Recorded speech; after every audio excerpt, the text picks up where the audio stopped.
Portfolio. যখন home বাটনে click করবে তখন হোমে চলে আসবে। যখন অ্যাবাউট মি এখানে ওভার বাটনটি আনা হবে, মাউসের কার্সরটি আনা হবে, তখন এরকমভাবে ওভারিং করবে। আমি যদি সেলফ গ্যালারিতে ক্লিক করি তাহলে সেলফ গ্যালারি পেজে নিয়ে যাবে। এরপরে যদি আমি সাম নোটে ক্লিক করি তাহলে সাম নোটস পেজে চলে আসবে। ওকে, এরপর আমি যদি চাই পোর্টফোলিও পেজে ভিজিট করতে, তারপর পোর্টফোলিও পেজে ক্লিক করবো, জাস্ট এই পেজে চলে আসবে। ক্লিক করার সাথে সাথেই পেজে চলে আসবে। তারপর এখানে রয়েছে features option, web design, website customization, website, এরকম কিছু অপশন আছে। এটাতে ক্লিক করলে ওই পেজে চলে যাবে। তারপরে রয়েছে ব্লগ অপশন, যেটাতে ক্লিক করলে ব্লগ পেজে চলে যাবে। ব্লগ পেজগুলো এভাবে ওভারিং করা হয়েছে। তারপরে সর্বশেষ আছে কন্ট্যাক্ট মি।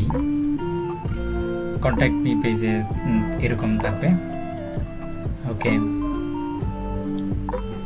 তো আমি হোমে চলে যাই সরাসরি। এটা হচ্ছে হোম পেজ, সিম্পল একটা হোম পেজ।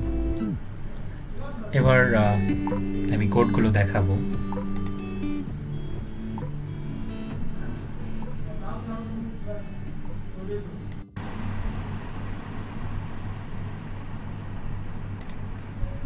এটা হচ্ছে আমার কোড পেজ, ফোল্ডার পেজ, যেখানে আমি ফোল্ডার ক্রিয়েট করেছি about me, blog, contact me, image folder, portfolio, self gallery, এরকম কয়েকটা গ্যালারি বা ফোল্ডার করেছি।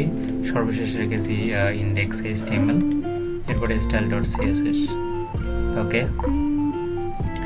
তো আমি এরকম ইন্ডেক্স ফাইল প্রতিটা ফোল্ডারের ভিতরেই আছে, যাতে মেনুটা সব জায়গায় কপি হয়, কপি আর পেস্ট। Just simple method. পরবর্তীতে আমি এটাকে কাস্টমাইজ করব। এবার দেখাবো হচ্ছে index.html এবং style.css এর মধ্যে কি লিখেছি আমি। এটা হলো ইন্ডেক্স পেজের কোড। এখানে অল্প কিছু কোড রেখেছি হোম পেজের জন্য, কিছু ইনফরমেশন রেখেছি, আর মেনুটা উপরে আছে।